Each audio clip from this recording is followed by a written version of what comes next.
Hello and welcome to our group presentation for Social Work 525. Today, we will be demonstrating key interviewing skills during a middle phase group therapy session using cognitive behavioral therapy. Our team includes Andy, Christine, Jenica, and Megan. Each of us played an essential role in this project. Christine led our research and helped organize the video structure. Jenica drafted the scripts. Andy contributed to narration, roleplay, and citations.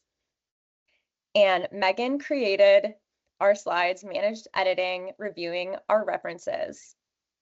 We collaborated on writing, video production, and participation in the roleplay.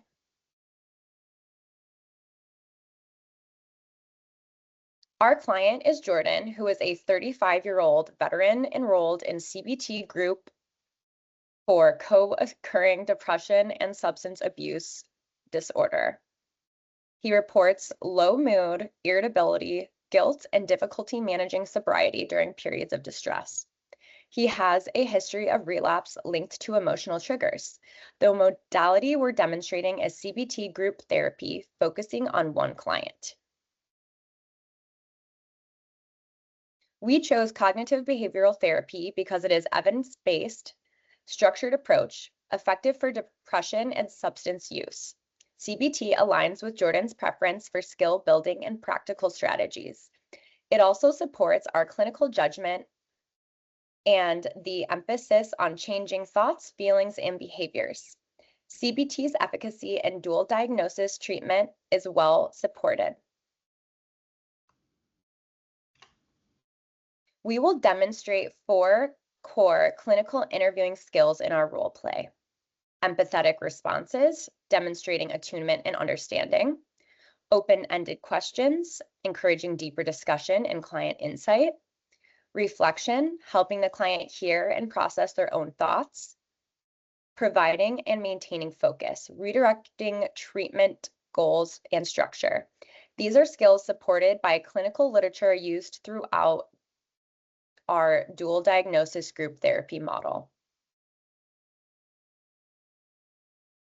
To evaluate outcomes, we will use measurement-based care tools such as the PHQ-9 for depressive symptoms and the BAMR for monitoring recovery progress, and check-ins for goal tracking.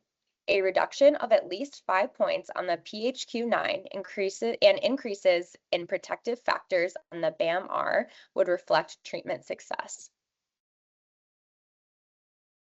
Here are our references.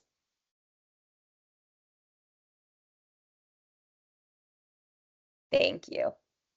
Now we will get into our role play demonstration. Each member will serve as a clinician for 5 minutes, rotating roles as the other group participants, including Jordan. The setting is a middle phase group therapy session focused on identifying and restructuring problematic thoughts based on CBT dual diagnosis modules.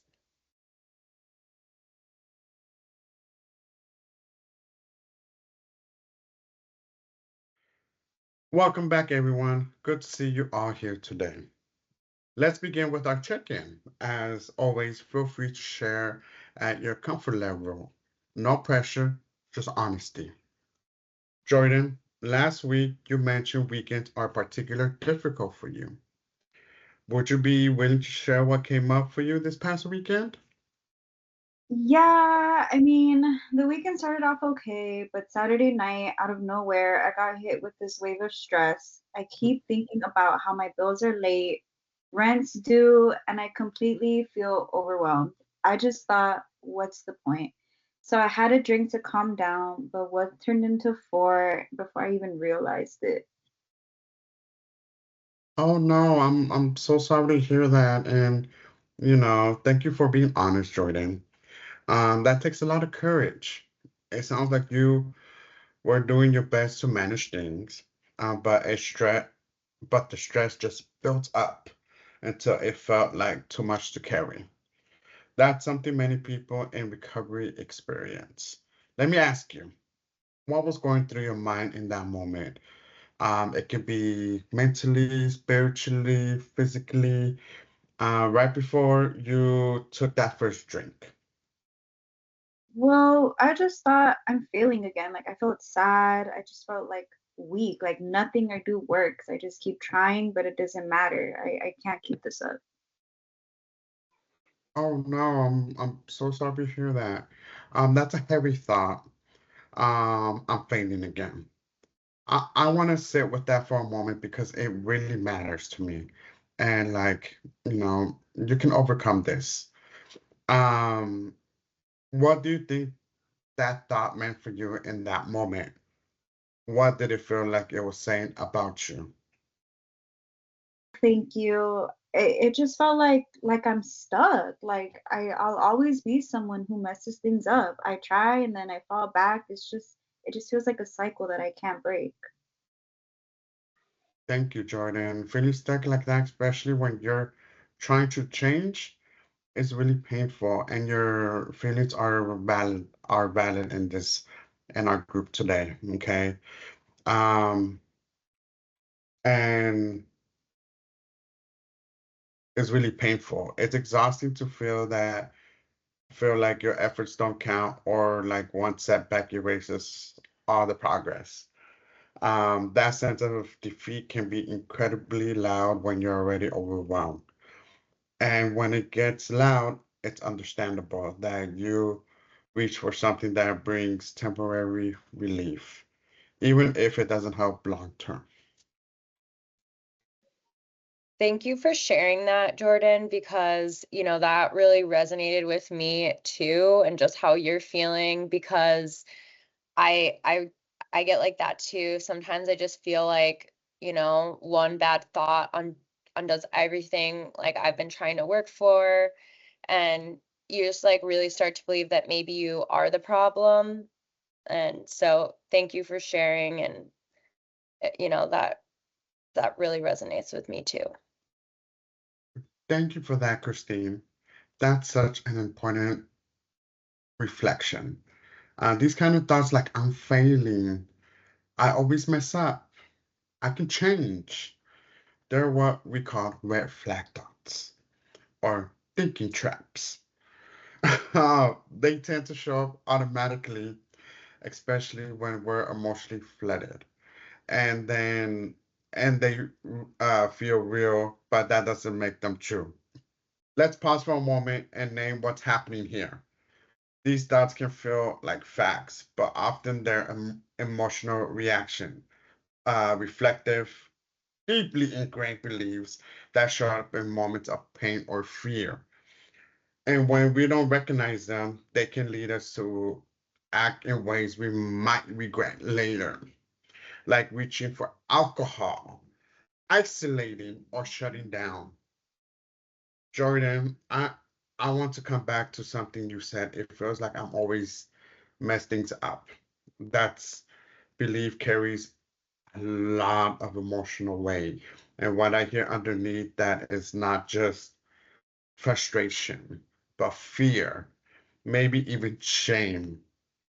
If you could step outside of that moment and speak to yourself with empathy, what might what might you say instead? I mean, I guess maybe I'd say you're trying, you had a tough week. That doesn't erase all the work you've done. That's a powerful reframe. Notice how different that feels.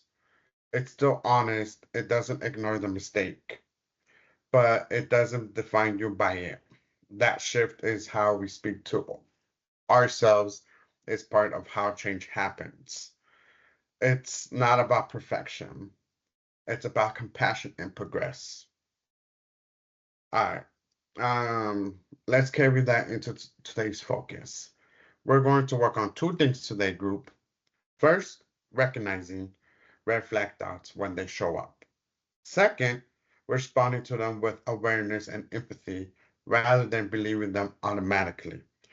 Because here's the truth, thoughts are not facts, they are passing mental events. Some are helpful and some are not. Our job is to notice, pause, and ask. Is this thought helping me or harming me? Thank you again for you both being open. The kind of honesty creates space for healing, not just for you, but for everyone in this room.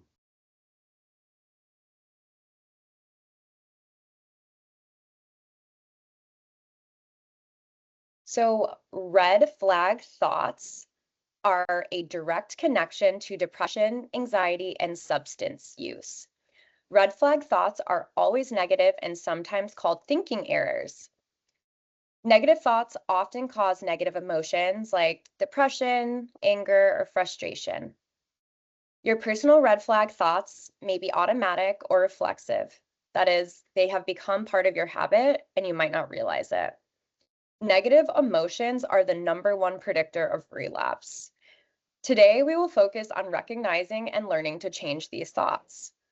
So what are the problems with red flag thoughts? These thoughts are never as true as we believe. They're always negative, directly connected to depression, and they're emotionally driven thoughts only. And they also make limits on our decision-making options and solutions. So why are we going to focus on thoughts? The cognitive behavioral model reminds us that our thoughts in any given situation greatly influence how we feel and our behaviors. For example, imagine taking a bite out of a big, juicy, bright yellow lemon wedge. What do you notice? Even though there are no lemons present, your thoughts about this scenario are powerful in creating a physical and emotional response. Further, anxiety treatment research has shown that cognitive change versus behavior change is the best predictor of positive treatment outcomes and is related to maintaining treatment gains and avoiding relapse following the completion of treatment. So what is problematic thinking? Problematic ways of thinking lead to and maintain negative feelings such as anxiety. Learning to slow down and identify problem thinking is an important step because these thinking patterns often occur automatically and may go unnoticed. Everyone experiences problematic thinking in various degrees. And our thoughts are not necessarily facts. The thoughts we have about any given situation are often automatically regarded as facts. A more helpful way to consider thoughts to be possibilities, hypotheses, and entertain that the thoughts are not always 100% accurate or factual. And sometimes these negative thoughts can be helpful or unhelpful to recovery. Focusing too much on whether a thought is right or wrong can be difficult because you might not immediately have enough information to confirm or disconfirm your thoughts. A more beneficial way for evaluating your thoughts is to ask yourself, is this thought unhelpful or helpful in my recovery? And I know that was a lot to take in. So we're going to go through and circle back to what we heard from Jordan earlier. I heard you say, I always mess things up, and that's a powerful thought. Let me reflect on what I'm hearing. You're holding a belief that your setbacks confirm something deeper, that you're a failure. Does that sound accurate? Yeah, it's like no matter how many times I try, I still go back to the same place. So you're feeling that even your efforts don't feel like progress because the mistakes weigh more heavily. Exactly. You know, that is great insight. In CBT, we call these red flag thoughts. Red flag thoughts are also known as problematic thinking. And like we mentioned earlier, problematic thinking causes negative emotions like anxiety, worry, stress. And again, they may be automatic. So here are a few of the most common red flag thoughts. Probability overestimation. This is where you're overestimating the likelihood that something bad is going to happen. Catastrophizing, making things out to be worse than they really are and failing to consider the positive outcomes as possibilities. Jumping to conclusions. You interpret things negatively or predict that things will turn out negatively. And there's two types. Mind reading, which is you already assume what people think or feel, or fortune telling, assuming you know how things will go. Self-blame is another. You blame yourself for things that have may not been in your control. And all or nothing black or black and white thinking, where you see things as completely good or completely bad. A mental filter, where you discount all of the positive details and you only pay attention to the negative details and fail to see the whole picture. Discounting the positive. You don't count the positive things that happen to you. You take your feelings too seriously, thinking your feelings are reality.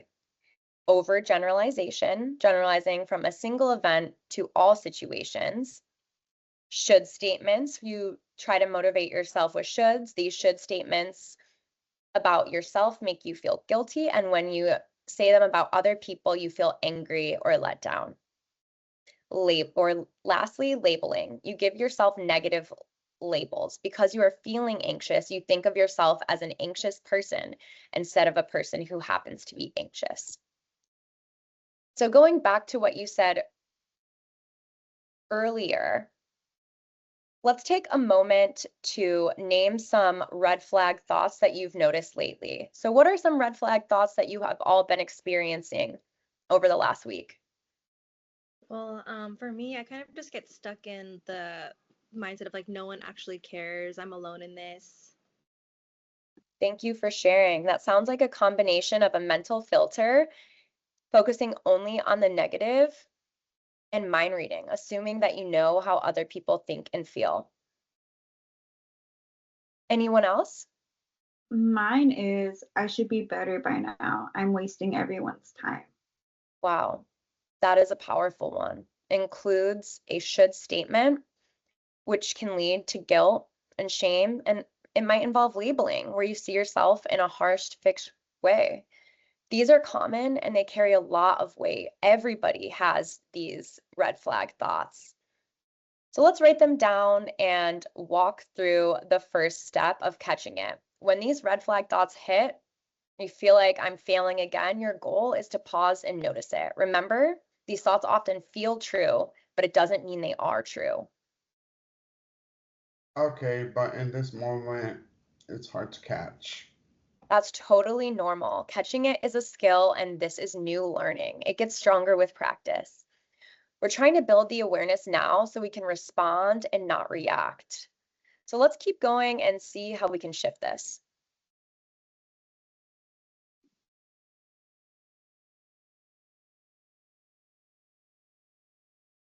Now that we have identified those red flag thoughts, let's walk through the next CBT step, investigate it.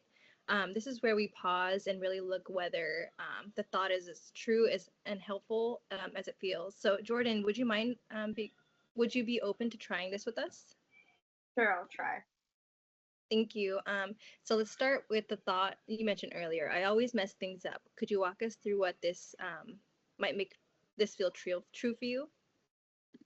Well, I messed up my last job. I didn't show up a few times. I got a DUI last year and I relapsed on Saturday.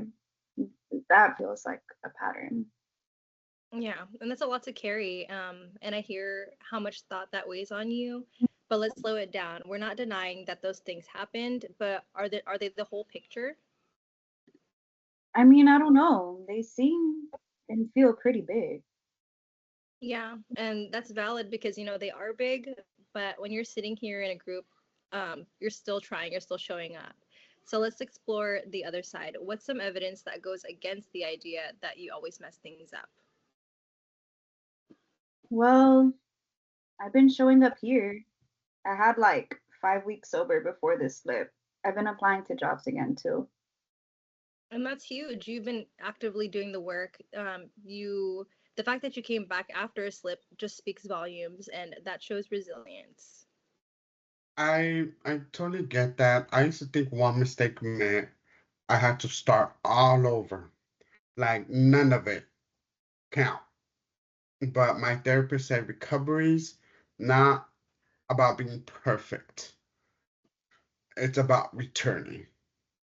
Exactly. And that's a great point. And that's such an important distinction because perfection isn't the goal. Learning how to recover is. Jordan, how does that land with you? Well, like, yeah, I guess like I've just been so focused on what I did wrong that I didn't even think about like what I've done right. And that makes total sense. The negative thoughts usually shout at us louder, and that's why we practice a skill to turn the volume up on your progress. If we don't challenge those old narratives, they keep returning or like running the show. Yeah, I remember thinking I was just a screw up for years, and just I couldn't get anything right. But, you know, once I started looking at how much I was actually doing and how much I was showing up, going to my meetings, continuing my sobriety, journaling, calling my support system, it made me realize that, maybe I wasn't giving myself credit for all of the hard things I was doing. I was just so focused on like that perfection. And, I guess nobody is perfect at the end of the day. Right. And you make such a great point, Christine. And I appreciate you both sharing that. So, Jordan, when you hear those reflections, does anything stand out to you? Mm, yeah, I think I need to be more fair with myself. Like I did relapse, but that doesn't erase all the hard work I've been doing. Right. And that shift in perspective, that's the beginning of the real change. So when you start seeing the full picture, not just the parts that you feel ashamed of, you take back your power. Yeah, that makes me feel less stuck. Like maybe I'm not starting over, just continuing the path. Right. And when detour doesn't mean the journey ends, but let's hold on to that truth. We'll wrap this up with a step here, and then in our final segment, we'll take what we've uncovered and walk through the last step of CBT, alter it to reshape those red flag thoughts into something more balanced.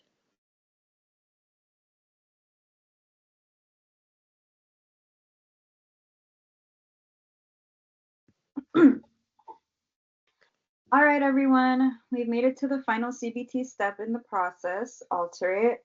This is where we take the thoughts we've caught and investigated and practice shifting them into something more balanced, more helpful, and more aligned with reality.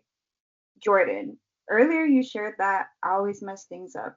That's a tough one because it sounds so absolute. But now that we've taken some time to explore it, how do you think you could rephrase that thought into something more realistic? Mm, I don't know, maybe something like I've made mistakes in the past, but I'm trying and doing my best, and that really does matter.